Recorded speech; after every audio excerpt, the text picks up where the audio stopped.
কুমিল্লা সংস্কৃতি উৎসবের পঞ্চম আসর। 3 দিনব্যাপী উৎসবের মিডিয়া পার্টনার মাছরাঙা টেলিভিশন।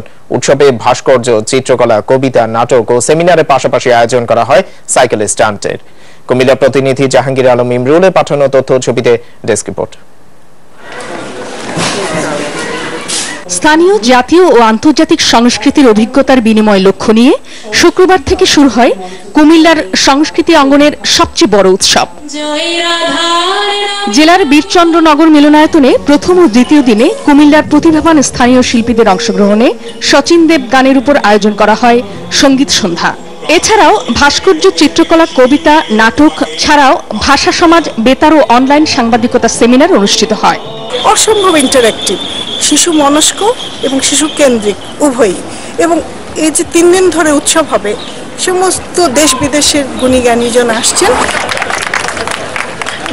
বিকেলে টাউন হল মাঠে অনুষ্ঠিত হয় আকর্ষণীয় সাইকেল স্ট্যান্ড। 3 দিনব্যাপী কুমিল্লা সংস্কৃতি উৎসব শেষ হবে আজ রাতে। মাছরাঙা নিউজ।